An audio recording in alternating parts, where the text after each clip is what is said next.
Hello everyone, स्वागत है आप सभी का अपराजन एकेडमी में। आज हमारा लेक्चर नंबर 87 है, class 10th mathematics lecture series का।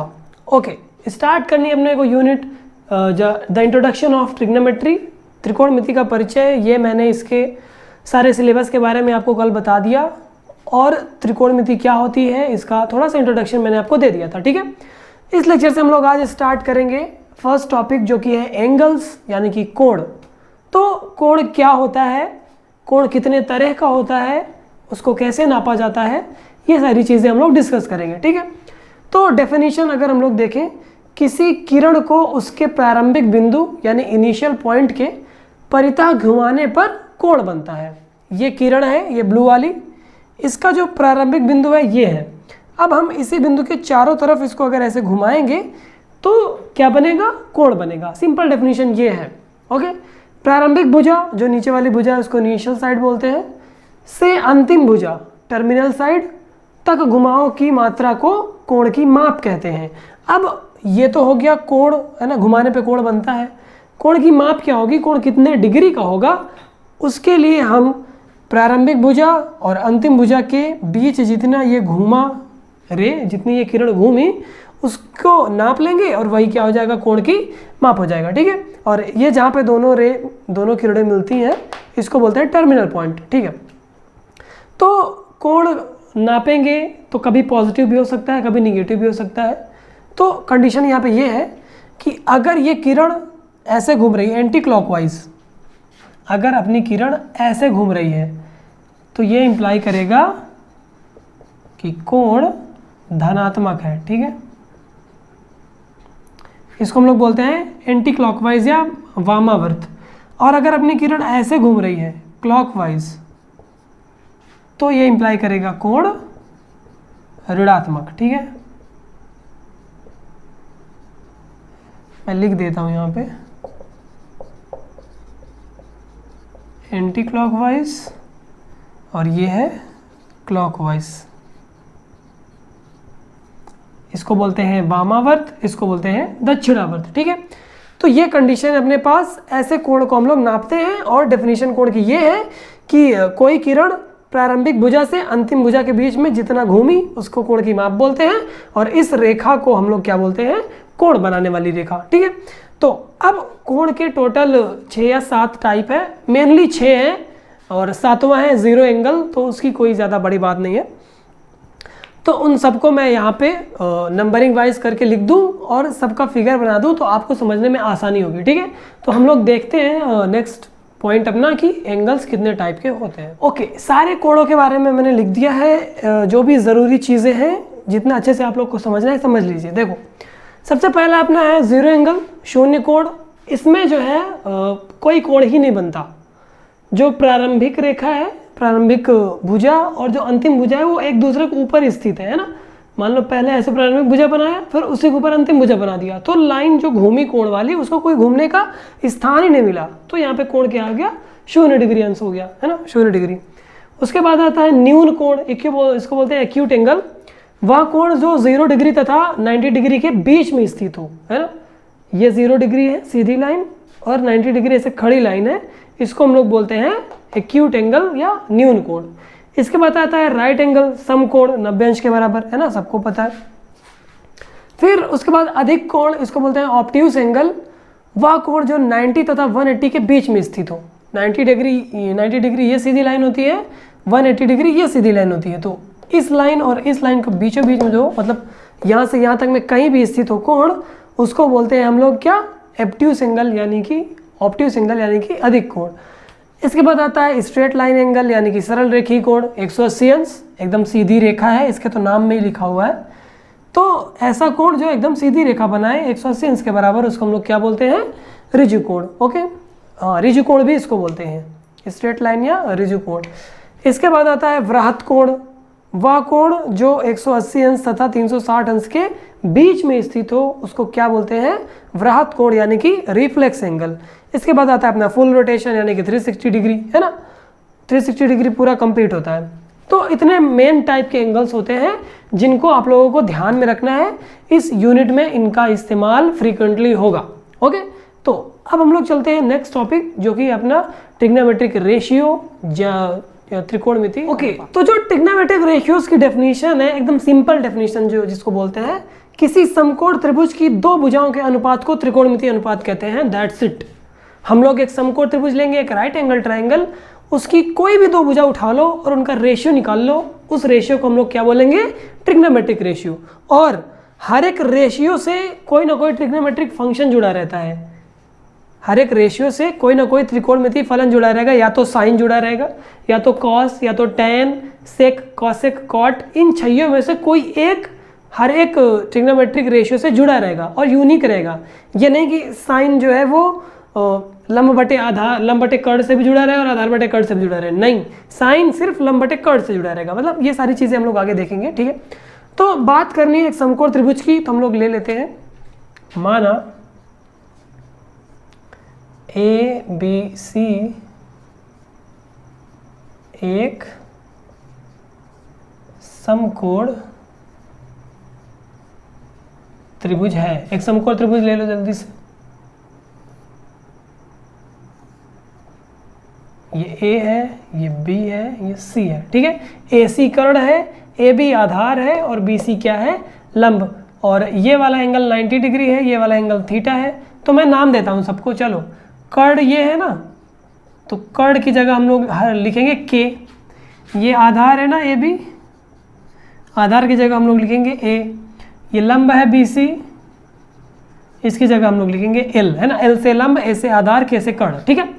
कुछ बुक्स में इंग्लिश वाले नॉमेनक्लेचर यूज होते हैं, जैसे लंब को हम लोग बोलते हैं परपेंडिकुलर, तो उसकी जगह पी लिखा जाता है।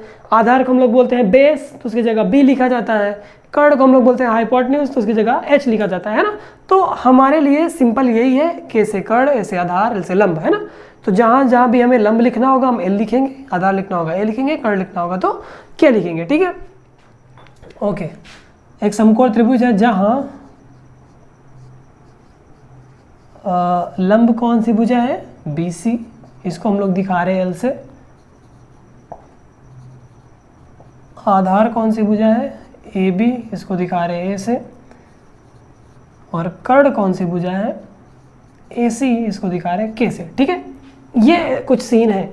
तो अब हम लोग एक एक भुजा को लेते हैं और उसका रेशियो लेते हैं। तो लंब बटे कर्ण से शुरू करते हैं, ठीक है। तब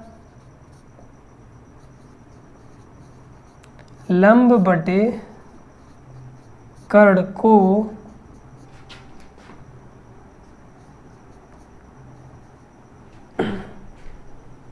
लंब बटे कर्ण को अब जो है भुजा जो है वो रिलेट होने लगेगी एंगल से। थीटा का साइन कहा जाता है,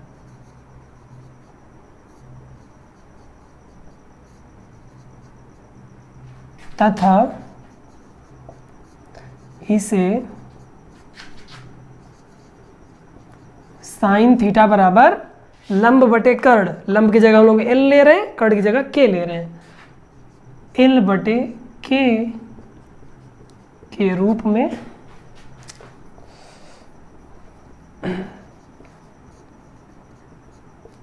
लिखा जाता है, ठीक है।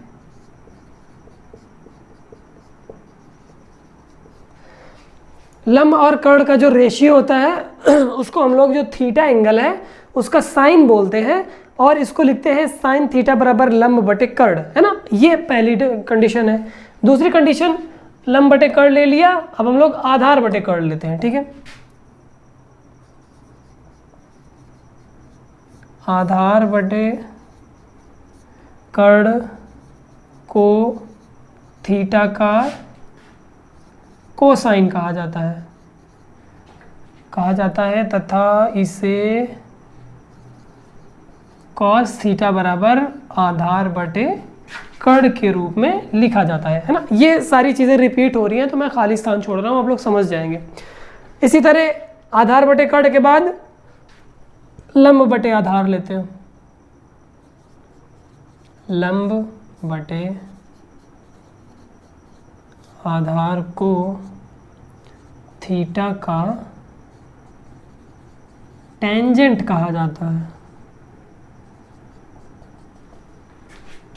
तथा इसे tan थीटा बराबर L/A के रूप में लिखा जाता है ना। ये हो गई तीसरी कंडीशन। साइन कॉस tan, अब इसके बाद उल्टा होने लगेगा।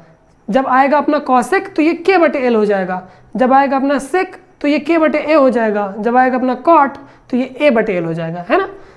लंब बटे आधार हो गया। अब इसी तरह कर्ण बटे लंब को थीटा का कोसेकेंट कहा जाता है और इसे कॉसेक थीटा बराबर K/L के रूप में लिखा जाता है ना। इसी तरह कर्ण बटे लंब के बाद हो जाएगा आधार बटे लंब, नहीं कर्ण बटे आधार, कर्ण बटे आधार को थीटा का कॉस चेंज होता है यहाँ पे सेकंड कहा जाता है। और इसको हम लोग लिखते हैं सेक थीटा बराबर K/A। ओके, लास्ट है इसके बाद tan वाला आधार बटे लंब हो जाएगा, अभी पलट जाएगा।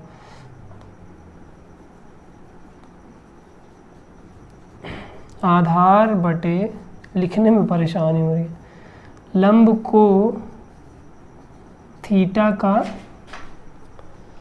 टेंजेंट की जगह इस बार हो जाएगा कोटेंजेंट, ठीक है, कोटेंजेंट कहा जाता है तथा इसे कॉट थीटा बराबर आधार बटे लंब लिखा जाता है ना। ये 6 चीज़ें हैं, आपको याद करनी बहुत ज़रूरी है। सारी ट्रिग्नोमेट्री इन्हीं 6 फंक्शंस के बीच पे घूमती है, इन्हीं के आगे पीछे सर्कुलेट होती है ना। तो हमने देखा यहाँ पे हम लोग पहले अगर लंब और कर्ण को लिए तो साइन मिला, है ना, आधार और कर्ण को लिए तो कॉस मिला, लंब और आधार को लिए तो tan मिला, है ना, और उसके बाद कर्ण और लंब को लिए कॉसेक, कर्ण और आधार को लिए सेक, आधार और लंब को लिए cot. Sine cos tan cosec sec cot, इन सबका पूरा नाम इधर लिखा हुआ है। साइन को हम लोग साइन ही बोलते हैं, लास्ट में ई जुड़ जाता है। कॉस को कोसाइन बोलते हैं, टेंजेंट को tan को टेंजेंट, कॉसेक को कोसेकेंट और सेक को सेकेंट और कॉट को कोटेंजेंट, ठीक है। इतनी सारी चीज़ें हैं जो आपको ट्रिग्नोमेट्रिक रेशियोज के बारे में पढ़नी है, ठीक है। अब अगर आपके पास ये सारी चीज़ें आ गई हों तो हम लोग sine theta, cos theta, tan theta, इन तीनों के रिलेशंस इन तीनों से देखेंगे, है ना। साइन जो है कॉसेक से रिलेटेड होता है, कॉस जो है सेक से रिलेटेड होता है, टेन रिलेटेड होता है कॉट से, है ना। तो इसको साइड, अभी आपको ये बहुत कंफ्यूजिंग लग रहा होगा ये क्या साइन कॉस कॉट कर पड़े हैं। तो जब थोड़ा थोड़ा आप इसको पढ़ लोगे ना, थोड़ा सा आगे बढ़ोगे तो ये सारी चीज़ें बहुत ही इंपॉर्टेंट है, एकदम अच्छे से समझ आएगा। किसी एक त्रिभुज के बारे में, समकोण त्रिभुज के बारे में अगर आपको स्टडी करना है तो ये बहुत ही अच्छी मेथड है। इससे अच्छा मेथड आपको कोई नहीं मिलेगा। आपको थीटा पता हो, आपको उस त्रिभुज का एक साइड पता हो और थीटा पता हो तो आप सारे एंगल्स कैलकुलेट कर सकते हैं, सारी भुजाएं कैलकुलेट कर सकते हैं, है ना। तो ठीक है, अब हम लोग चलते हैं इसके आगे टॉपिक्स में। ओके, तो हमने कुछ रिलेशंस यहाँ पे लिखे हैं, इनको मैंने निकाला है इन 6 फॉर्मूले की मदद से। देखो, जब साइन थीटा L/K है और हम लोग K को ऊपर ले जाएं, L को नीचे लाएं, मतलब इसको पलट दें तो K/L क्या बन जाता है, कॉसेक थीटा। इसका मतलब साइन थीटा का उल्टा करने पे कॉसेक थीटा आएगा और कॉसेक थीटा का उल्टा करने पे sine theta. Exactly, sine theta जो है वो कॉसेक थीटा को उल्टा करने पे आ रहा है और कॉसेक थीटा जो है वो साइन थीटा को उल्टा करने पे आ रहा है। उल्टा मतलब कि रेसिप्रोकल, ठीक है। इसी तरह कॉस थीटा ये सेक थीटा के उल्टा करने पे आ जा रहा है और इसी तरह टेन थीटा ये कॉट थीटा का रेसिप्रोकल है। तो ये 6 रिलेशंस हैं जो सभी ट्रिग्नोमेट्रिक फंक्शंस का उसके रेसिप्रोकल से दिखाया जा रहा है। ओके, अब आई थिंक इस प्रॉब्लम पे आपको एक क्वेश्चन करा दिया जाए तो बहुत ही अच्छी बात रहेगी, ठीक है। ओके, इन फॉर्मूले को मैं लिखे रहने देता हूँ यहाँ पे और एक छोटा सा क्वेश्चन हम लोग साइड में कर लेते हैं, ठीक है। तो यदि आपके पास एक समकोण त्रिभुज है समथिंग लाइक दिस, ये है ए, ये है बी और ये है सी और ये एंगल थीटा है। ओके, इस भुजा की माप है 3, इस भुजा की माप है 4। तो आपसे पूछा जा रहा है साइन थीटा क्या होगा बताइए, कॉस थीटा क्या होगा, टैन थीटा क्या होगा और कॉसेक थीटा का मान क्या होगा। और इसके बाद कॉस का उल्टा होता है सेक थीटा का मान क्या होगा और टैन का उल्टा होता है कॉट। इन छह फंक्शंस के आपको मान निकालना है, ठीक है। तो पहली बात तो 3 और 4 पता है, लंब और आधार, तो हम लोग कर्ड निकालते हैं पाइथागोरस थ्योरम से। तो k का स्क्वायर बराबर होता है l square plus a square, है ना। कर्ड का स्क्वायर बराबर लंब का स्क्वायर प्लस आधार का स्क्वायर। तो k स्क्वायर बराबर लंब कितना है 3 स्क्वायर, आधार कितना है 4 स्क्वायर। तो 3 3 9, 4 चौक 16, ये 16 9 25 हो जाएगा k स्क्वायर बराबर। तो यहाँ से इंप्लाई करेगा k बराबर 5। ओके, तो हमको लंब और आधार और कर्ड पता चल गया। अब आराम से फॉर्मूला लगा देते हैं। साइन थीटा बराबर क्या होता है लंब बटे कर्ड। इसको याद करने की मैं आपको ट्रिक बता दूं, लाल बटे कक्का, बहुत ही पॉपुलर चीज़ है ये। इससे हम लोग हर एक फॉर्मूले का जो लंब और कर्ड, आधार और कर्ड, ये सब ट्रिग्नोमेट्रिक रेशियोज है, ये निकाल सकते हैं। साइन निकालना हो तो ये दोनों ले लो, कॉस निकालना हो तो ये दोनों ले लो, टैन निकालना हो तो ये दोनों ले लो, और फिर उसके बाद नीचे वालों के लिए इसी को पलट देना है ना। तो साइन थीटा बराबर क्या होगा लंब बटे कर्ड, लंब 3 है और कर्ड 5 है, तो l बटे k बराबर 3 बटे 5, है ना, सिंपल। कॉस थीटा बराबर क्या होगा आधार बटे कर्ड, आधार 4 है और कर्ड क्या है 5 है, ठीक है। टैन थीटा बराबर क्या होगा लंब बटे आधार, दैट मीन्स 3 बटे 4। कॉसेक थीटा अब इन सब का उल्टा होने लगेगा, है ना। कॉसेक थीटा होता है k/l, तो ये 5/3 हो जाएगा। सेक थीटा होता है k/a, तो ये 5/4 हो जाएगा। और कॉट थीटा होता है a/l, तो ये 4/3 हो जाएगा। सिंपल। ऐसे आप लोगों को ट्रिग्नोमेट्रिक रेशियोज कैलकुलेट करने हैं, है ना। जिस भी क्वेश्चन में आपको पूछा जाए आप लोग आराम से उसको कर सकते हैं, ठीक है। अब अगर आपको ये थीटा के बारे में दिया हुआ है, आपको अगर इस कोण के बारे में पूछ ले, मान लो ये कोण अल्फा है, आपको इस कोण के बारे में ट्रिग्नोमेट्रिक रेशियोज पूछ ले, तो आप लोग क्या करेंगे। इस कंडीशन में आपका लंब और आधार जो है एक दूसरे में इंटरचेंज हो जाएंगे। ये वाला आपका इस बार लंब बन जाएगा, ये वाला आधार बन जाएगा, है ना। अभी तक क्या था, ये वाला लंब था, ये वाला आधार था, है ना। जो कोण ले रहे हो उसके सामने वाली भुजा लंब बन जाती है और उसके बगल वाली भुजा आधार, है ना। तो आपको मैं एज ए होमवर्क दे रहा हूं कि आप साइन अल्फा का मान निकालो, कॉस अल्फा का मान निकालो, इसके बाद टैन आता है ना पूरा, टैन अल्फा निकालो, फिर कॉसेक, फिर सेक, फिर कॉट, इन सब के मान निकालो भैया जल्दी से, ठीक है। बस मैंने बता दिया कि लंब और आधार एक दूसरे में बदल जाएंगे।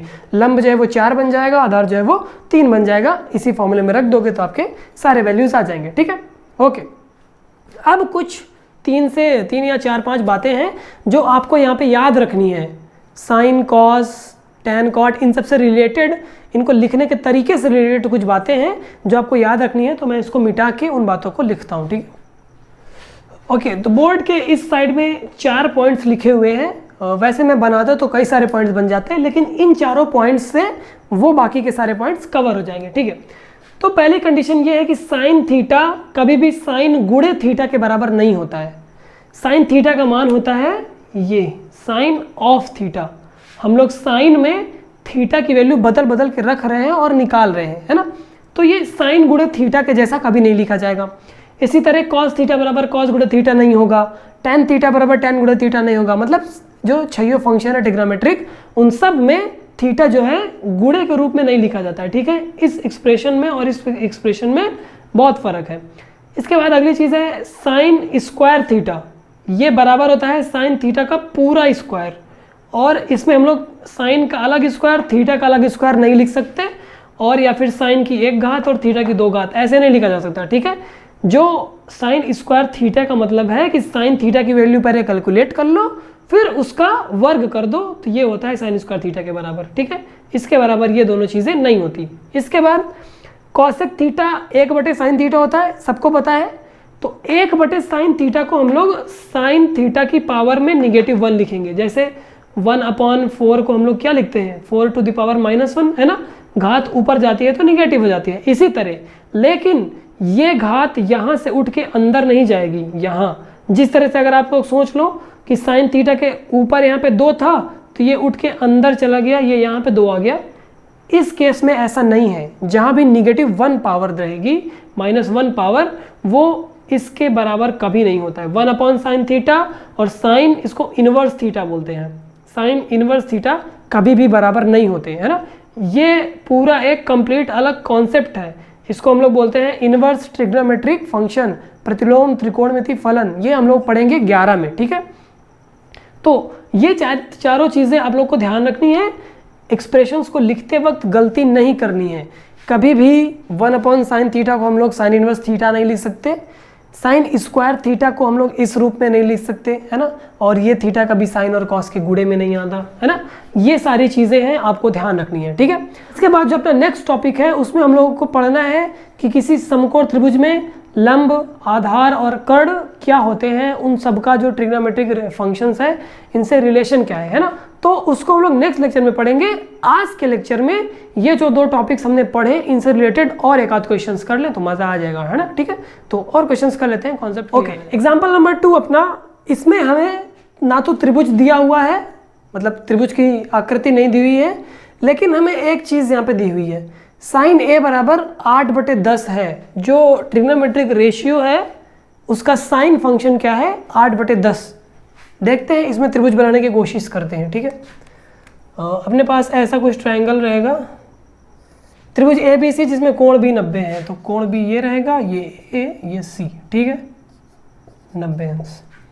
साइन a बराबर 8/10 है, साइन a बराबर 8/10। तो साइन थीटा आपको पता है क्या होता है, लंब बटे कर्ण होता है ना।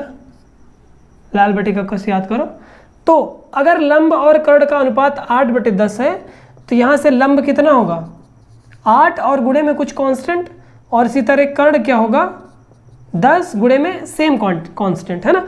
जब किन्हीं 2 नंबर्स का अनुपात ऐसे दिया हो तो हम उन दोनों नंबर्स को ऐसे लिख सकते हैं, है ना।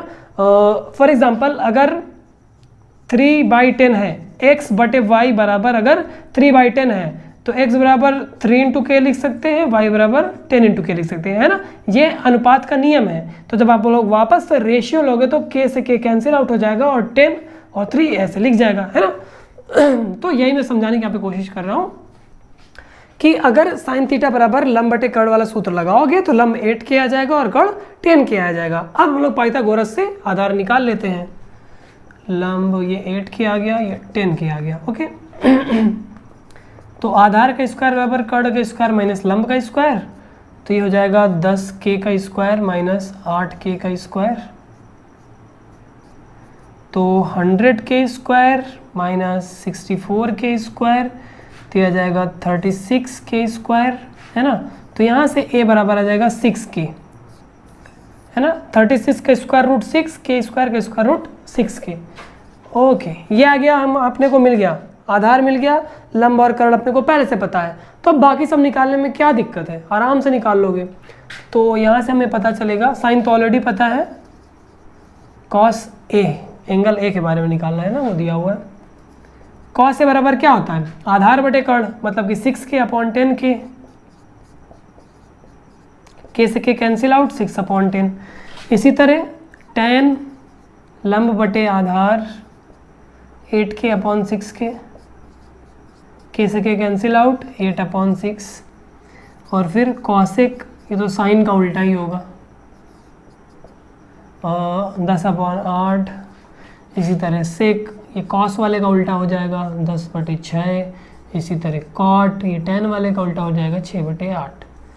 तो ये पांचों क्या बना दिया, ये पांचों और एक ये सब 6 मिला के अपने ट्रिग्नोमेट्रिक रेशियोज हो गए इस एंगल A के, है ना, related to this triangle ABC। तो बहुत ही आसान चीज़ है ये, आपको निकालने के लिए लंब, आधार, कर्ण तीनों पता हो तो किसी भी एंगल के लिए आप लोग निकाल सकते हैं, ठीक है। एंगल 90, इसके ट्रिग्नोमेट्रिक रेशियोज के बारे में आपका क्या ख्याल है? हम सिर्फ ट्रिग्नोमेट्रिक रेशियोज इन न्यून कोणों के निकालते हैं जो 90 अंश के अपोजिट साइड्स हैं, ठीक है। ओके, तो इतना सारा हो गया। अब मैं एक एग्जांपल और ले लेता हूं जो इन एग्जांपल से थोड़ा सा डिफरेंट हो, तो कुछ और नई चीज़ अपने को सीखने को मिल जाएगी। एग्जांपल नंबर 3, इसमें हमें दे दिया गया है एक ट्रिग्नोमेट्रिक रेशियो cos थीटा बराबर 4/5 है, तो हमें sin थीटा गुणे cos theta plus tan square theta का मान ज्ञात करना है, ठीक है। तो वही करना है। पहले तो cos थीटा बराबर क्या होता है, आधार बटे कर्ण, तो मतलब आधार हो जाएगा 4k, कर्ण हो जाएगा 5k, है ना। तो अगर हम लोग ट्रायंगल ऐसे बनाएं, इसको A नाम दे दे, इसको B, इसको C और ये वाला हो गया थीटा, ये 90 डिग्री। तो cos थीटा बराबर 4/5 दिया हुआ है, तो ये 5k, ये 4k। cos थीटा बराबर आधार बटे कर्ण होता है जो कि 4/5 है, तो आधार बराबर 4k और कर्ण यानी कि k बराबर 4k। चलो, ये स्मॉल क्या है, ये कैपिटल क्या है, ठीक है। तो आप लोग को एक बात यहाँ पे ये पता होनी चाहिए कि अगर 4, 5 दिया है तो तीसरी भुजा 3 ज़रूर होगी। 3, 4, 5 ऐसे होती हैं, किसी समकोण त्रिभुज की भुजाएं 3, 4, 5 होती हैं। तो आप लोग ये 4 है, ये 5 है, तो ये 3 ज़रूर होगी। पाइथागोरस प्रमेय लगाकर आप लोग लंब निकालो। लंब का स्क्वायर बराबर क्या होता है, कर्ण स्क्वायर माइनस आधार स्क्वायर। कर्ण की जगह रखोगे 5k तो ये 25k स्क्वायर हो जाएगा, माइनस आधार की जगह रखोगे 4k तो ये 16k स्क्वायर हो जाएगा। तो 25 में से 16 गए 9k स्क्वायर, तो L बराबर square root of 9k square, that means L बराबर 3k, है ना। तो 3, 4, 5 का रिलेशन होता है, इसी तरह 6, 8, 10 का रिलेशन होता है, इसी तरह 5, 12, 13 का रिलेशन होता है। तो आप लोग जब ये बार बार क्वेश्चंस रिपीट करते हो तो आपको याद हो जाती है वैल्यूज़, ठीक है। तो अपने को पता चल गया, आधार पता चल गया, कर्ण पता चल गया, लंब पता चल गया। साइन थीटा की वैल्यू चाहिए, tan थीटा की वैल्यू चाहिए, तो यहाँ से साइन थीटा निकालो, क्या हो जाएगा, लंब बटे कर्ण, तो 3k बटे 5k, मतलब कि 3/5। और tan थीटा निकालोगे तो आधार बटे कर्ण, आधार 4 है, आधार नहीं, लंब बटे आधार होता है tan थीटा, तो 3k बटे 4k, तो ये हो जाएगा 3/4। अब इसकी और cos थीटा की वैल्यू इसमें रख दो। So this will imply sine theta गुणे cos theta plus tan square theta बराबर साइन थीटा क्या है 3/5, cos थीटा क्या है 4/5 और tan थीटा क्या है 3/4, इसका स्क्वायर, है ना। तो 3 चौक 12/25 प्लस 3 त्रिका 9/16। अब इसको आगे सॉल्व करो। 25 और 16, 25, 16 का एलसीएम लोगे कितना आएगा, 25 चौको 100, 400। देख ही लेते हैं, चलो 25, 16, 2 से क्या है, इसको हम सीधे 16 से ही काटे क्योंकि 25 में कुछ कॉमन नहीं है। 5, 16 पंचे 80, 8 45, 400 ही आ रहा है। 25 और 16 का एलसीएम 400, तो 25 से जब 400 को डिवाइड करोगे तो 16 आएगा। 16 गुणे 12 कितना आएगा, 16 दूनी 32 की 2 हासिल 3, 16 कम 16 3 19, 192। ये कैलकुलेशंस है। 25 नहीं है, 9 5 45 के पास 4, 9 9 9 2 18, 4 22, 225। तो 5 2 7, 9 2 11 की 1 हासिल 1, 2 1 3 1 4, 417/400 आ गया आपका आंसर, ठीक है। ऐसे करना है, सिंपल है, ज़्यादा कुछ टेक्निक नहीं लगानी। बस आपको अगर 2 भुजाएं पता है तो तीसरी भुजाएं निकालने के लिए पाइथागोरस थ्योरम लगाओ। जैसे ही पता चल गई लाल बटे कक्का लिखो, उसको साइन और कॉस और tan की वैल्यू आराम से निकाल लो, ठीक है। ठीक है, फिर आज का लेक्चर यहीं पे ख़त्म करते हैं हम लोग। आई होप आपको इस लेक्चर में काफ़ी सारी चीज़ें सीखने को मिली। अगर आपके लिए लेक्चर हेल्पफुल रहा हो तो एक लाइक मार दो यार, और अगर पहले से नहीं किया है सब्सक्राइब तो सब्सक्राइब कर दो। तो ठीक है, फिर मिलते हैं हम लोग नेक्स्ट लेक्चर में। Thank you so much.